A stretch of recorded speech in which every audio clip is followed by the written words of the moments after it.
Okay. Hello, 1 2 1 2.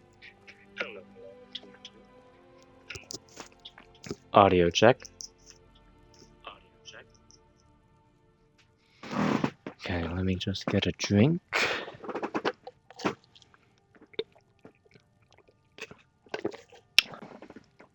Alright. Let me just make sure it's working one last time. Okay. So, today we're going to be doing some ASMR because I thought it'd be quite interesting and might as well give me a chance to read some of these Skyrim books. So, if you don't know me, I am AllSocialB on twitch.tv/AllSocialB. I usually stream games, If you think it'll help. and yeah, I'm gonna try this out. You can put this on in the background if you'd like. And yeah, let's start off. Ooh, that's already version 11.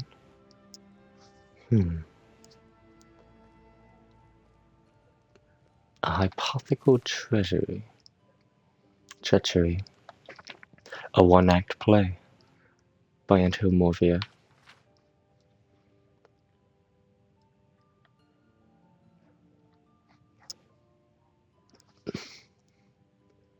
Malvison, a high elf battle mage.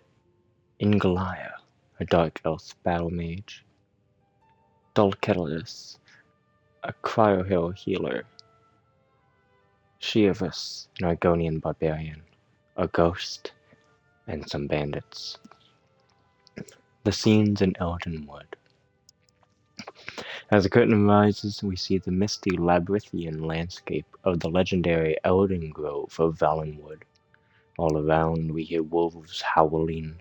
A bloodied reptilian figure, Skirvas, breaks through the branches when the trees and surveys the area.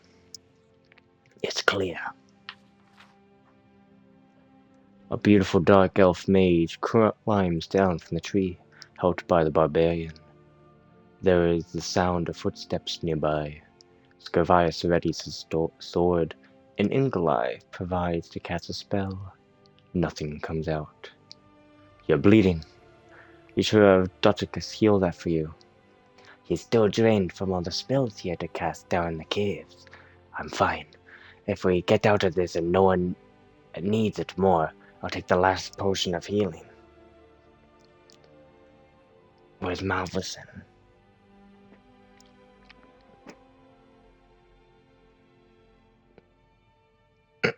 I bet. A high elf battle mage, and Doleticus, a crocodile healer, emerged from the trees, carrying a heavy chest between the two of them. They awkwardly try to get down from the tree, carrying their loot. Here I am, though why am I carrying the heavy load is beyond me. I always thought the advantage of dungeon dwelling with the great barbarian was that he carried all the loot.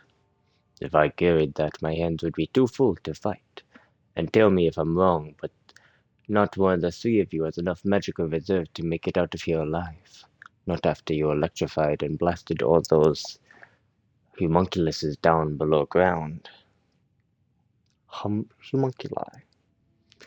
Don't worry, I'm not going to do what you think I'm going to do. What's that?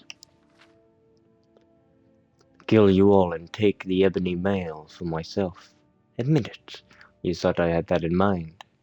What a perfectly horrible thought. I never thought anyone, no matter how vile and degenerate, why not?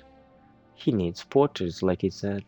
He can't carry the chest and fight off the inhabitants of Elkengrove both.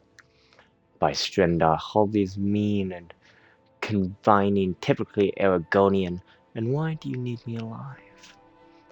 I don't necessarily, except that you're prettier than the others, too. For a smooth skin, that is. And if something comes after us, it might go for you first. There's a noise in some bushes nearby. Go check that out. It's probably a wolf. These woods are filled with them. You check it out. You have a choice in Goliath.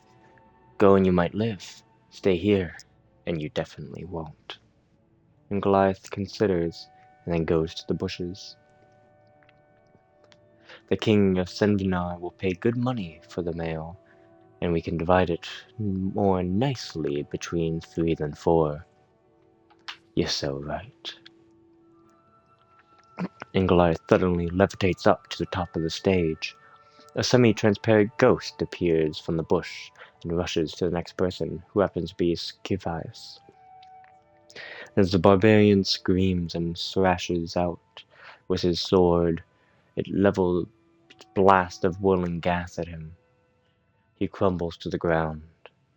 It turns next to Doliticus, the healer, and as the ghost focuses on feasting chill on the hopeless Doliticus, Malvison casts a ball of flame at it that causes it to vaporize into the misty air. Goliath floats back down to the ground as Malvison examines the bodies of Doliticus and Skiavas, who are both white-faced from the draining power of the ghost. You had some magic reserved after all. So did you. Are they dead?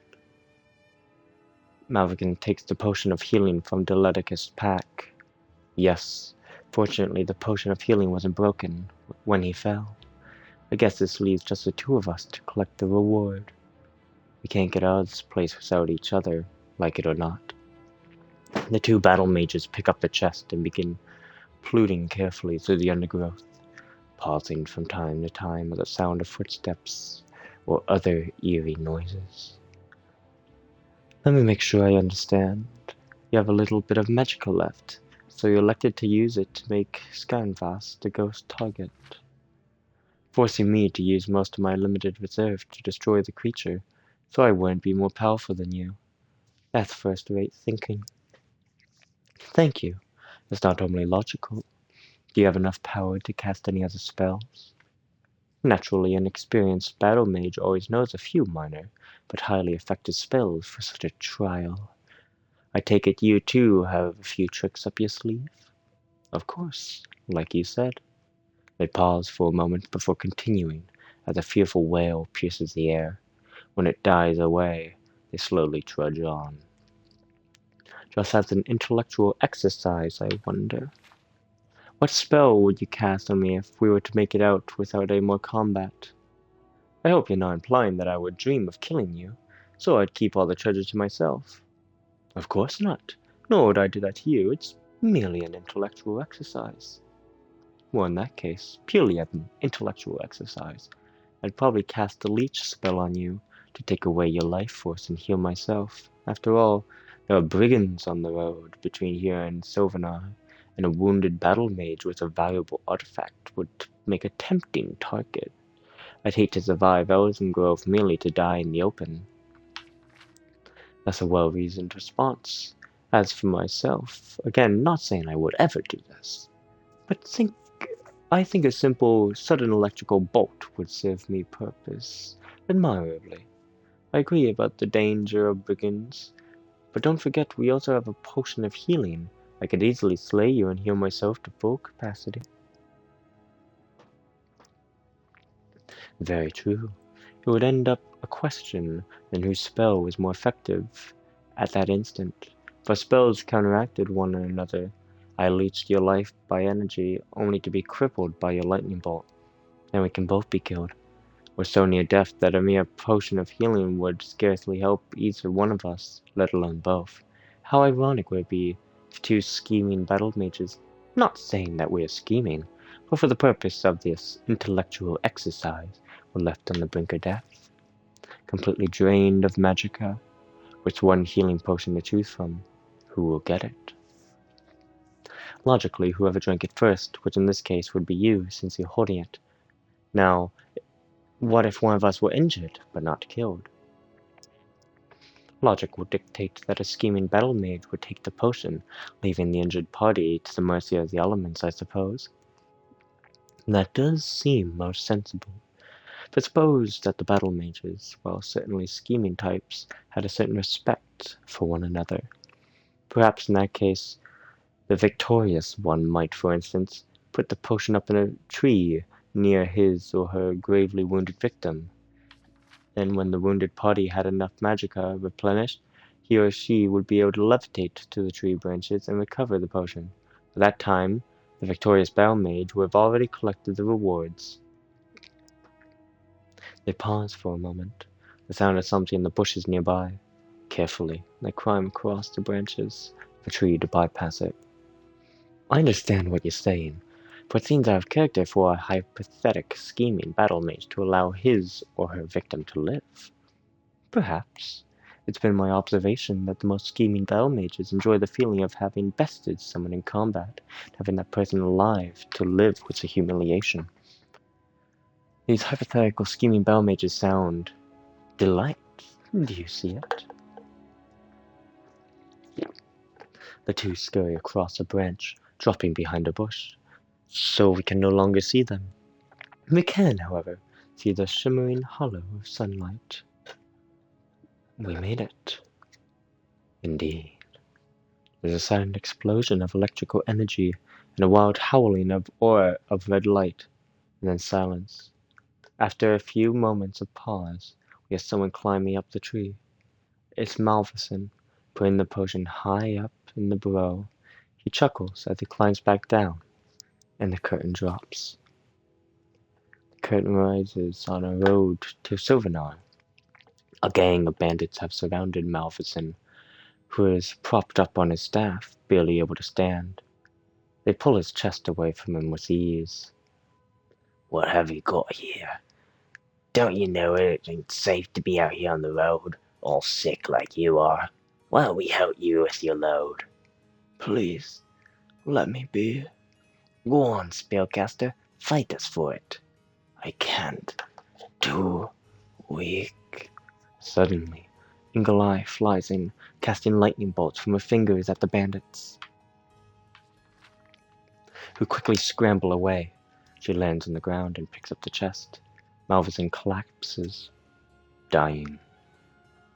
Hypothetically, what if a battle mage cast a spell on another, which didn't harm him at once, but drained his life force and his magicka bit by bit, so he wouldn't know at the time, but feel confident enough to leave the potion of healing behind?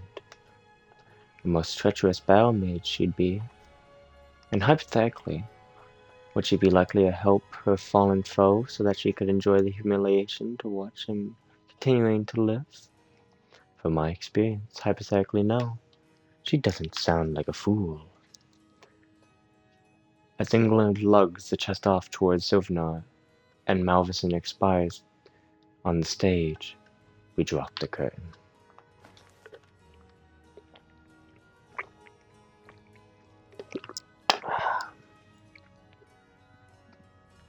I'm just having a quick drink break right now.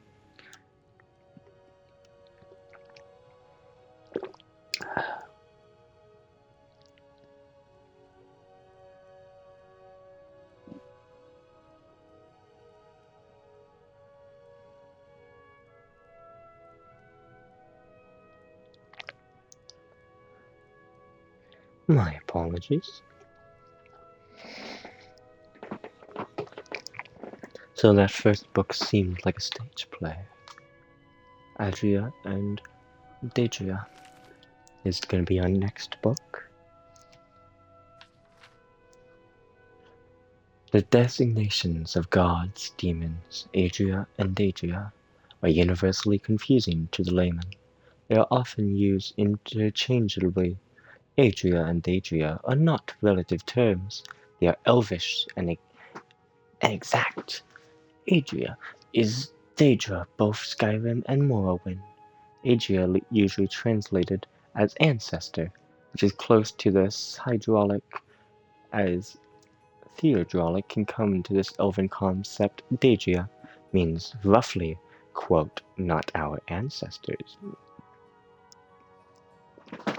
This distinction was crucial to the Dumner, whose fundamental split in ideology is represented in their mythical genealogy. Adria are associated with stasis. Daedra represent change. Adria created the mortal world and bound to the earth's bones. Daedra, who cannot create, have the power to change. As part of the divine contract, a creation, the Adria can be killed. Witness Lorkheim and the moons. The protein Daedra, for whom the rules do not apply, can only be banished. Next up, Alduin is real.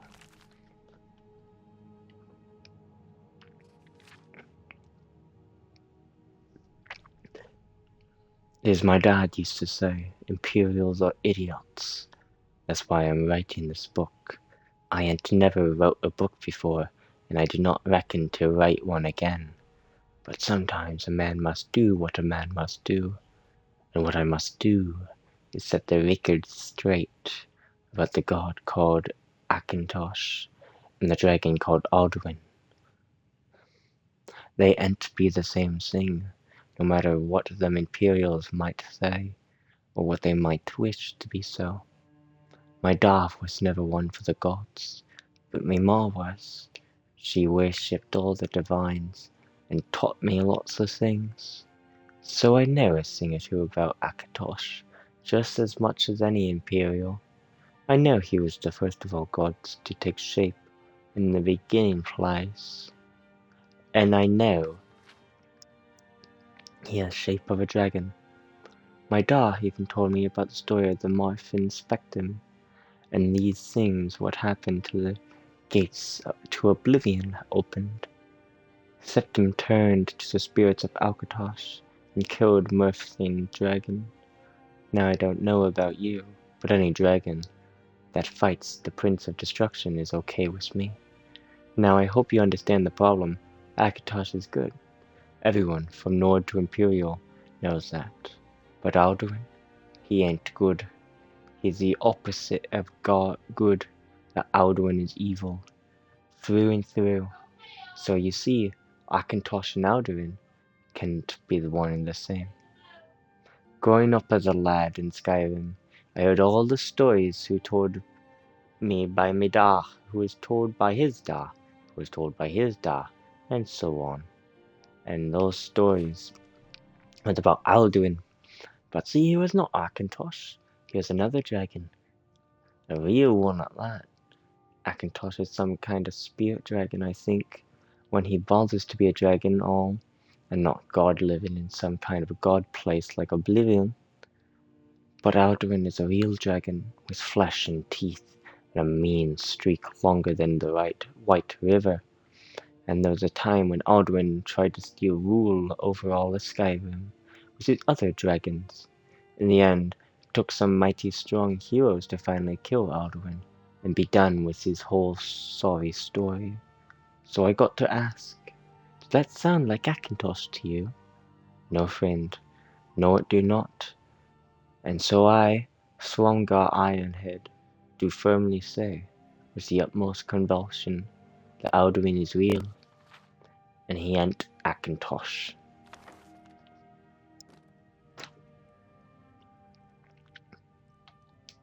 We have the ascendants of Dwemer Law.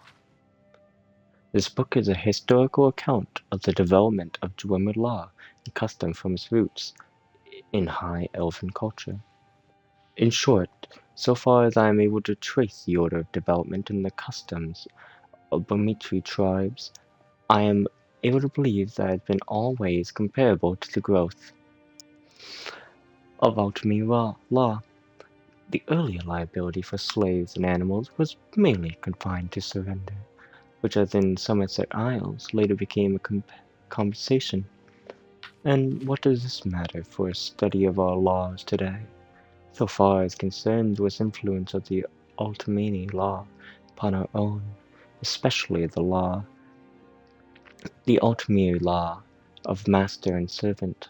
The evidence is to be found in every judgment which has been recorded for the last 500 years.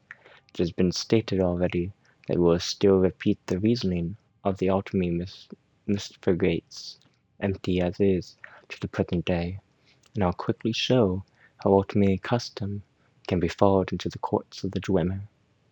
In the laws of Kandar Watch, PD 1800, it is said, if one who is owned by another says one who owns himself, the owner must pay the associate 3 fine instruments in the body of one who is owned. There are many other similar citations, and the same principle extended even to the case of centurions, which is a man killed if at the common workbench one is slain by an homunculi. The associate of the slain may disassemble the homunculi and take parts within 30 days. It is instructed to compare what Dark had mentioned concerning the rude beasts of the Tennar forests. If a marsh cat was killed by an Argonian, his family were in disgrace till they rehabilitated by killing the Argonian, or another like it. But further, a marsh cat was killed by a fall from a tree. His relatives would take their revenge by toppling the tree and shattering its branches and casting them to every part of the forest.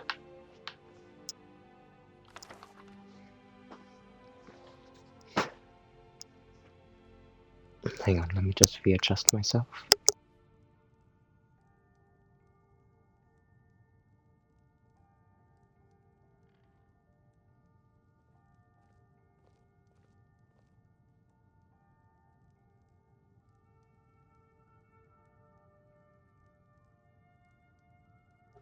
Next up, we're going to read Beggar. Ulsulaf Errol was the last litter of 5 born to the queen of the prosperous Nordic kingdom of Erlogard. Laphacopia and her husband, the king of Erlogard, Uloft. During pregnancy, the queen had been more than twice as wide as she was tall, and the act of delivery took 3 months and 6 days after it had begun. It is perhaps understandable that the Laphacopia elected, upon expelling Islaf to frown, say good riddance and die. Like many Norns, Utlaf did not care very much for his wife, and less for his children. His subjects were puzzled. Therefore, when he announced that he would follow the ancient tradition of his people at Etemora by following his beloved spouse to the grave, they had not thought they were particularly in love, nor they were aware such tradition existed. Still, the simple people were grateful for the little royal drama alleviated from their boredom, which was a common problem in the more obscure parts of northern Skyrim, particularly in wintertide. He gathered his household staff and his 5 fat, bawling little hares in front of him, and divided his estate to his son Yarship. He gave his title to his son Larnu. He gave his land to his son Svingbund. He gave his fortune to his daughter Laxfilia. He gave his army. The Altrip's advisor suggested to keep the heritage together for the good of the kingdom, but Yutalof did not particularly care for his advisors, nor the kingdom of that matter. Upon making his announcement, he drew his dagger across his throat.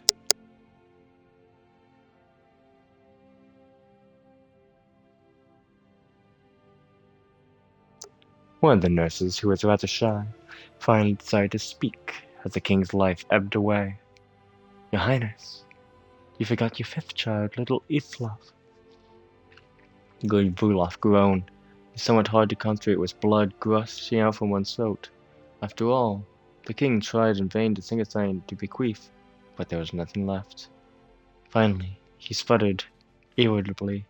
Olaf should have taken something then, and died. That a babe was a few days old was expected to demand his rightful inheritance was arguably unfair.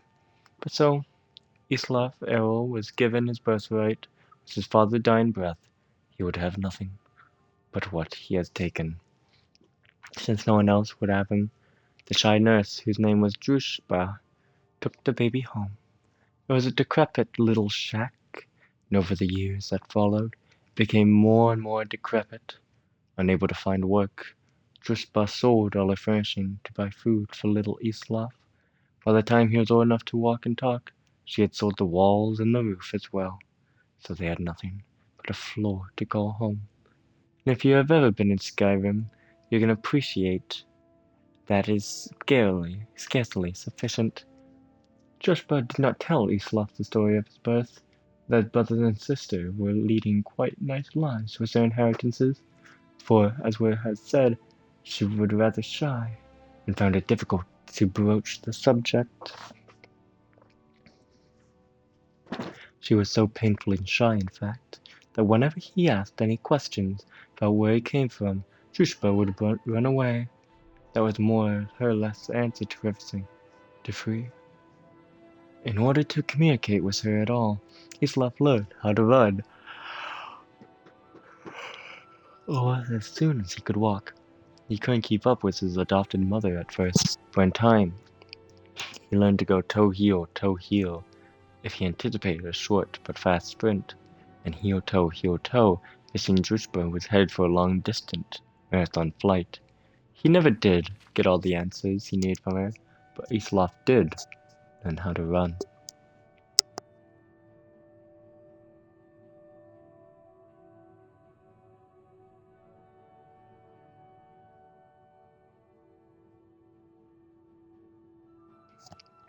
The kingdom of Erograd who had, in the year, I flipped the page on accident, was become quite a grim place.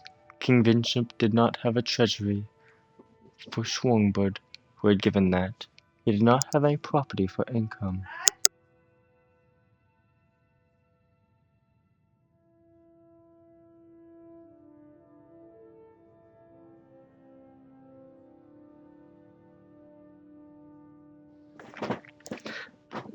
He did not have any property for income, for Londaru had been given that.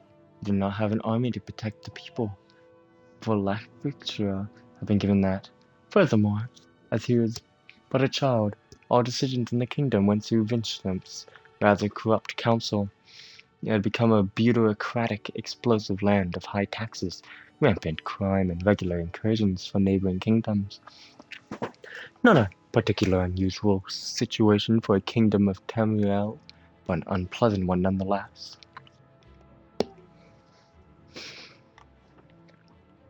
The time finally came.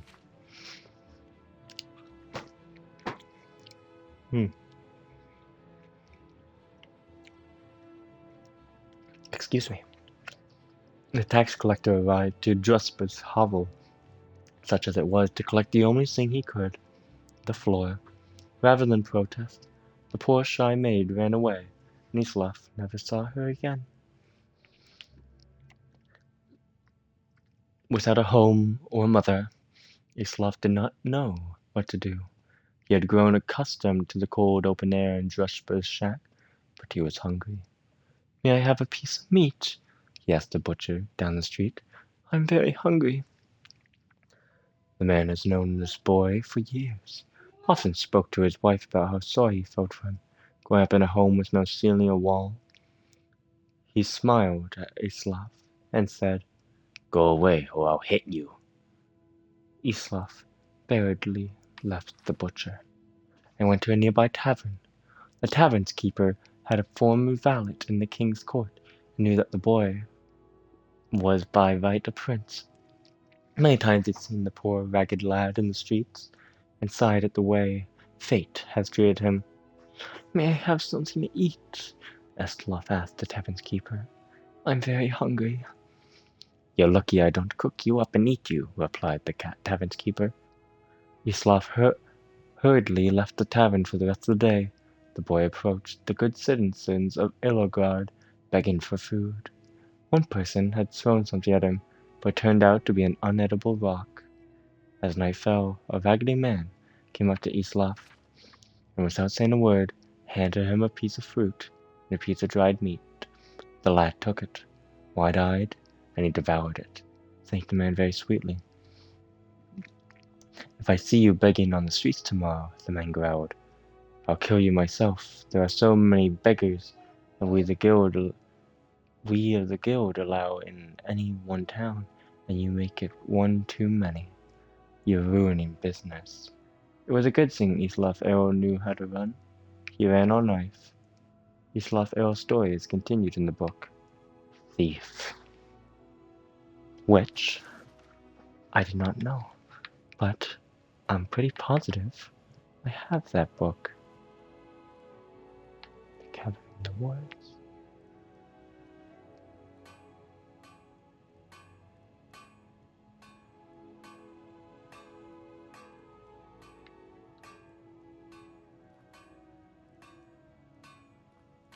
There it is. Thief.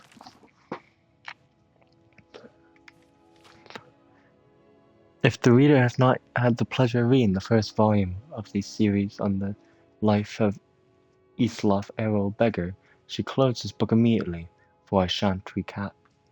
I'll tell you this much, gentle reader.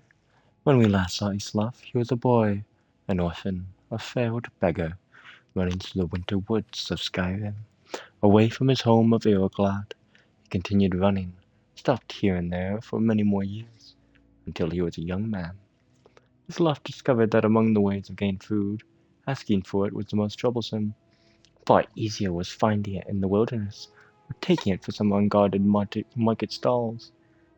The only thing worse than begging to get food was begging for the opportunity to work, for the money to buy it. That seemed needlessly complicated. No, as far as Islaf was concerned, he'd be best off being a scavenger, a beggar, and a thief. He committed his first act of thievery shortly after leaving Iroglad, while in the southern woods of Tamburger, in the rugged land of Mount Jessin, just east of the village Hordbeld. Islaf was starving, having not eaten anything but a rather scrawny raw squirrel in 4 days. He smelled meat cooking, and found smoke. A band of minstrel bards were making camp. He watched them from the bushes.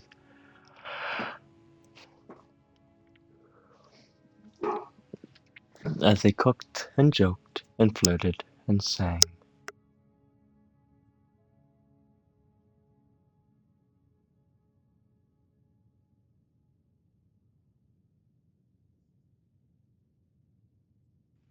Please hang tight, my dog is barking.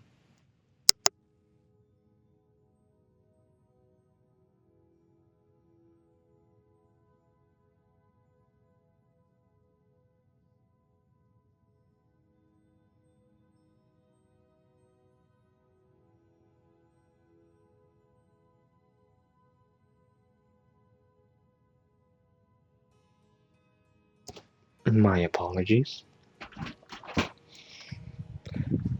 I just don't want to allow distractions. You could have asked them for some food.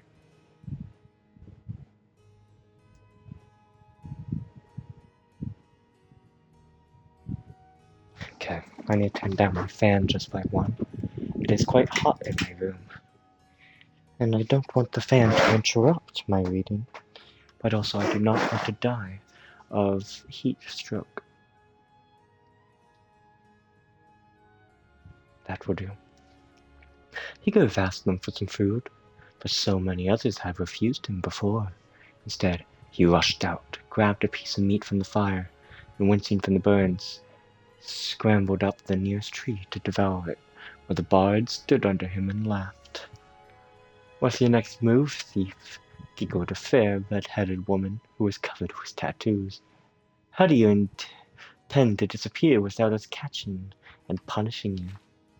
As hunger subsided, Islaf realized she was right. The only way to get out of the tree without falling in their midst was to take the branch down to where it hung over a creek. It was a drop off a cliff about 50 feet. That seemed like the wisest strategy, so Islaf began crawling in that direction. "You do know how to fall, boy," called out a young Khajiit, but a few years older than Islaf, thin but muscular, graceful in his slightest movements. "If you don't, you just climb down here and take what's coming for you. It's idiotic to break your neck when we just give you some bruises and send you on your way." "Of course I know how to fall," Islaf called back. But he didn't. He just taught the trick of falling. Was to have nothing underneath you, and let nature take its course. But 50 feet up when you're looking down is enough to give anyone a pause. I'm sorry to doubt your abilities, Master Thief, said the Khajiit, obviously grinning. Obviously you know how to fall, feet first, with your body straight but loose to avoid cracking like an egg. Seems like you're destined to escape us. Islaf wisely followed the Khajiit's hit and leapt into the river, falling without much grace, but without hurting himself in the years that followed. He had to make several more drops from even greater heights, usually after a theft, sometimes without water beneath him, and he improved the basic technique. When he arrived in the western town of Jotunheim on the morning of his 21st birthday, it didn't take him long to find out who was the richest person most deserving being burgled. An impregnable palace in a park near the center of town, which is owned by a mysterious young man named Shoybud. Islaf wasted no time in finding the palace and watching it. A fortified palace, had come to learn, was like a person with quirks and habits beneath its hard shell. It was not an old place. Eventually, whatever money this Shoybud had come into was fairly recent. It was regularly patrolled by guards, implying that the rich man was fearful of being burgled. With good reason. The most distinctive feature of the palace was its tower, rising 100 feet above the stone walls, doubtless giving the occupant a good defense view. Islaf guessed that was it. Shoybud was as paranoid as he guessed him to be. The tower would also provide a view of the palace storehouse. The rich man would want to keep an eye on his fortune. That meant that the loot couldn't be directly beneath the tower, but somewhere in the courtyard within the walls. A light in the tower shone all night long, so Islaf boldly decided that the best time to burgle was by the light of day, when Shoybud must sleep. That would be the time the guards would least expect a thief to pounce. And so, when the noon sun was shining over the palace, Islaf quickly scaled the wall in the front gate and waited, hidden in the crenulations. The interior courtyard was plain and desolate, with a few places to hide. But he saw there were two wells, one of the guards used from time to time to draw up water and slake their thirst. Islaf noticed that the guards would pass behind the other well, never using it. He waited until the guards were distracted, just for a second, for the arrival of a merchant in a wagon bearing goods for the palace. While they were searching his wagon, Islaf leapt elegantly, feet first, from the wall into the well. It was not a particularly soft landing, for Islaf had guessed. The well was not full of water, but gold. Still, he knew how to roll after a fall, and he didn't hurt himself. In the dark subterranean storehouse, he stuffed his pockets with gold, and was about to go to the door, which he assumed would lead to the tower, when he noticed a gem the size of an apple, worth more than all the gold that was left. Islaf found room for it down his pants. The door did indeed lead to the tower, and Islaf followed its curving stairwell up, walking quietly but quickly. At the top he found the master of the palace private quarters, ornate and cold, with invaluable artwork and decorative swords and shields on the walls. Islaf assumed the snoring lump under the sheets was Shoybud, but he didn't investigate too closely. He crept out the window and looked out. It was going to be difficult to fall. For certes, he needed to jump from the tower, past the walls, and hit the tree on the other side. The tree branches would hurt, but they would break his fall, and there would be a pile of hay he had under the tree to prevent further injury. Islaf was about to leave the occupant, when the occupant of the room woke up with a start, yelling, "My gem!" Islaf stared at him for a second, wide-eyed. They looked alike. Not surprising, since they were brothers. Islaf's arrow stories continued into the book Warrior.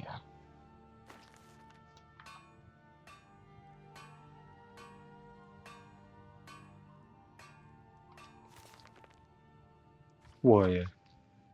This book is the third book in a 4-book series.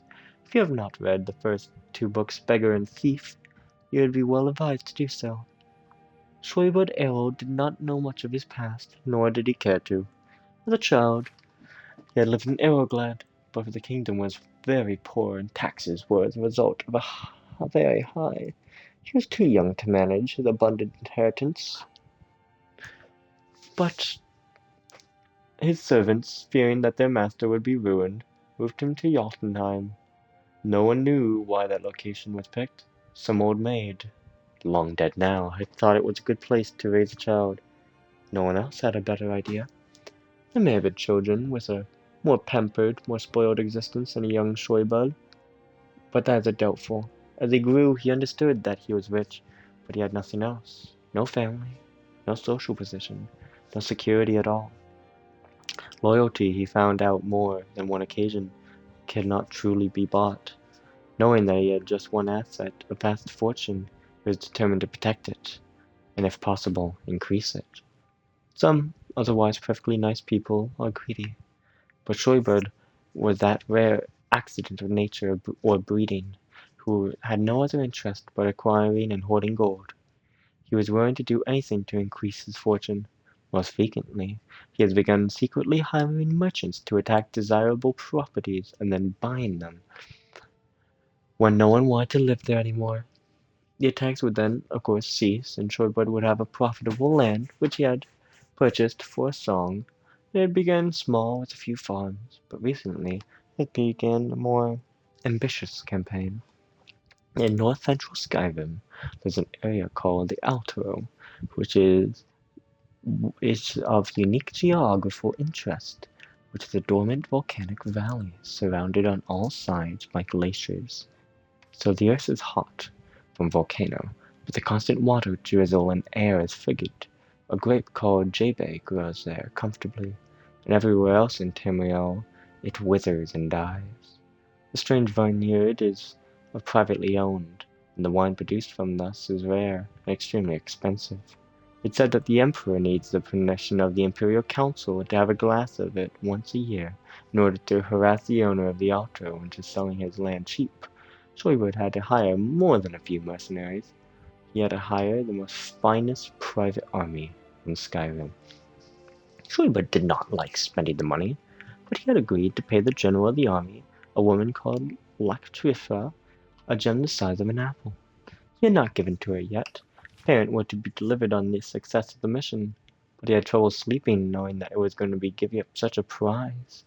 He always slept during the day so he could watch his storehouse by night when he knew thieves were about. That brings us to this moment, when after a fitful sleep, Shoivad woke up at about noon, and surprised the thief in his bedroom. The thief was Esloth. Esloth has been more contemplating a leap from the window 100 feet down into the branches of a tree beyond the walls of a fortified palace, and a tumble into a stack of hay. Anyone who has ever attempted such a feat will testify that it takes some concentration and nerve to do such a thing. When he saw the rich man sleeping in the room, both left him, and Isloth slept. He had a tall ornamental shield display in wait for Shoibud to go back to sleep. Shoibud did not go back to sleep. He had heard nothing, but could feel someone in the room with him. He stood up and began pacing the room. Shoibud paced and gradually decided that he was imagining things. No one was there. His fortune was safe and secure. He was returning to his bed when he heard a clunk.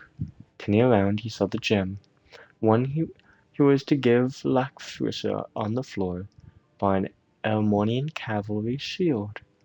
A hand reached out from behind the shield, and grabbed it up. "Thief!" Shoibud cried out, grabbing a jeweled Avadi katana from the wall and lunging at the shield. The fight between Esloth and Shoibud would not go down in annals of great duels. Shoibud did not know how to use a sword, and Esloth was no expert at blocking with a shield. It was clumsy. It was awkward. Shoibud was furious, but was psychologically incapable of using the sword in any way that could damage its fine filigree. Reducing its market value, Esloth kept moving, dragging the shield with him, trying to keep it between him and the blade, which is, after all, the most essential part of any block. Shoibud screamed in frustration as he struck the shield, bumping its way across the room. He even tried negotiating with the thief, explaining that the gem was promised to a great warrior, and he would give it back.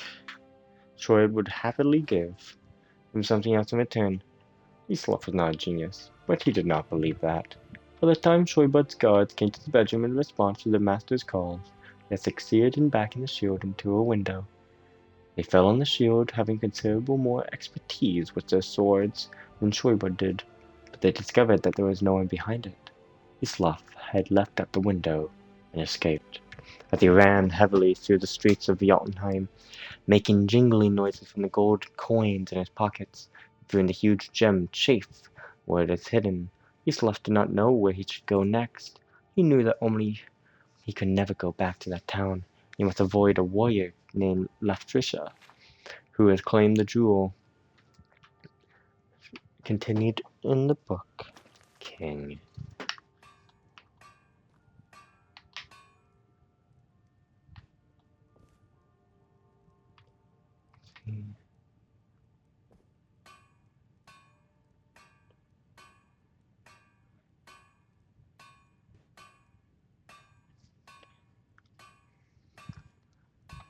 Do I have that book? I indeed do not.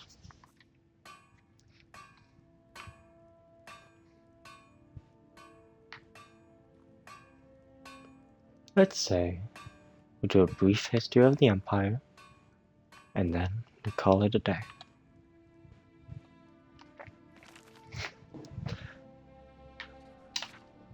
Before the rule of Tiberius Septim, all Tamriel was in chaos. The poet Tracey's called a period of continuous unrest, days and nights of blood and venom. The kings were a petty lot of grasping tyrants who had fought Tiber's attempts to bring order to the land, but they were as disorganized as they were dissolute. The strong hand of Septim brought peace forcibly to Tamriel. The year was 2E 896. The following year, the emperor declared the beginning of a new era. Thus began the third era, year Ot. For 38 years, the Emperor Tiber reigned supreme. It was a lawful, pious, and glorious age, when justice was known to one and all, from serf to sovereign. On Tiber's death, it reigned for an entire fortnight, as the land of Tamriel itself was weeping. The emperor's grandson, Delegus, had came to the throne. Though his reign was short, he was as strong and as loose as his father had been. Tamriel could have enjoyed a continuation of the Golden Age. Alas, an unknown enemy of the Septim family hired that accursed organization of cutthroats, the Dark Brotherhood, to kill the Emperor Delegus. First, as he knelt prayer at the temple of one imperial city. Delegus's reign lasted less than 3 years. Delegus had no living children, so the crown imperial passed to his first cousin, the daughter of Tibal's brother, Agranith. Former queen of Silvanar, assumed the throne as Kincho I. Her reign was blessed with prosperity and good harvests, as she herself was avid patroness of art, music, and dance. Katrina's son was crowned after her death. The first emperor of Tamriel used the imperial name Uriel. Uriel was a great lawmaker of the Septim dynasty, and promoter of independent organizations and guilds. Oh dear, what the hell was that? My apologies.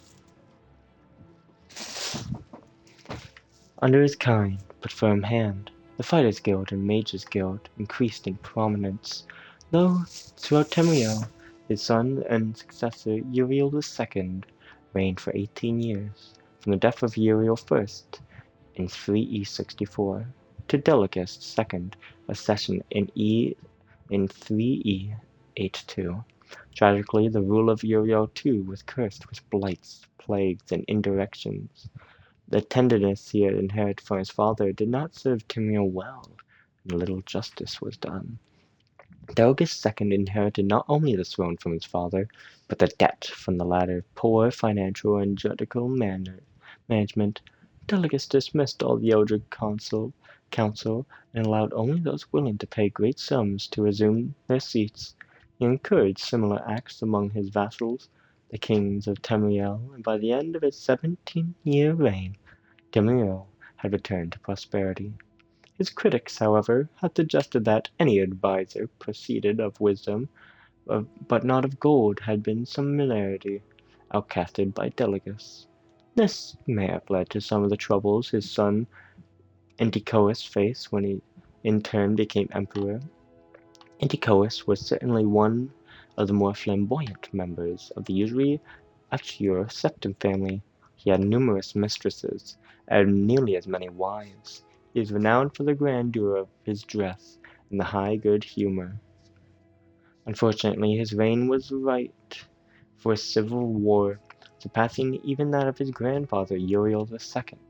The War of Ireland, 3E 110, 12 years after Antiochus assumed the throne, nearly took the province of Somerset Isle away from Tamriel. The united alliance of the kings of Somerset and Antiochus only managed to defeat King Organ, the island kingdom of Danjanoa, due to its freak storm. Legend credits the Disic Order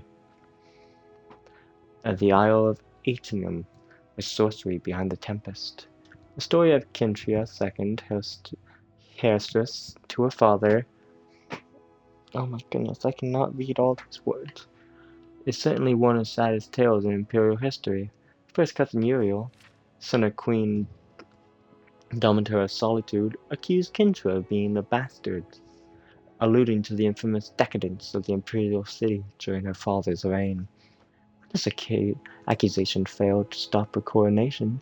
Uriel bought the support of several disgruntled kings of High Rock, Skyrim, and Morrowind. With the Queen Ponitar's assistance, he coordinated 3 attacks on the Septim Empire. The first attack occurred in the Laik Bay region, which separates High Rock and Hammerfell. Kintra's entourage was massacred and the Empress was taken captive for 2 years. Kintra II languished in an imperial prison believed to be somewhere in Glenpoint or Glermoil, where she was slain in her cell under mysterious circumstances. The second attack was on a series of imperial garrisons during the coastal Morrowind Islands. The Empress consort Contin Aronix fell defending the forts. The third and final attack was a siege of the imperial city itself, occurring only after the Elder Council had split up the army to attack western High Rock and eastern Morrowind. The weakened government had little defense against Uriel's determined aggression, and capitulated after only a fortnight of resistance. Uriel took the throne same evening and proclaimed herself Uriel III, Emperor of Tamriel. The year was 3E 121. Thus began the War of the Red Diamond, described in Volume 2 of the series. Now, I'm gonna say that is it for today. It is gonna be a short one, but if this does well, or if there's any other games that I can do, maybe even just a gameplay, then I am more than happy to do that. Please write in the comments if there's any games you'd like me to play, any cozy, if you like this type of content. And I hope to see you all very soon. Hope you all have a great day, night, whatever time for you. I'll see you all later. Take care. Lots of love.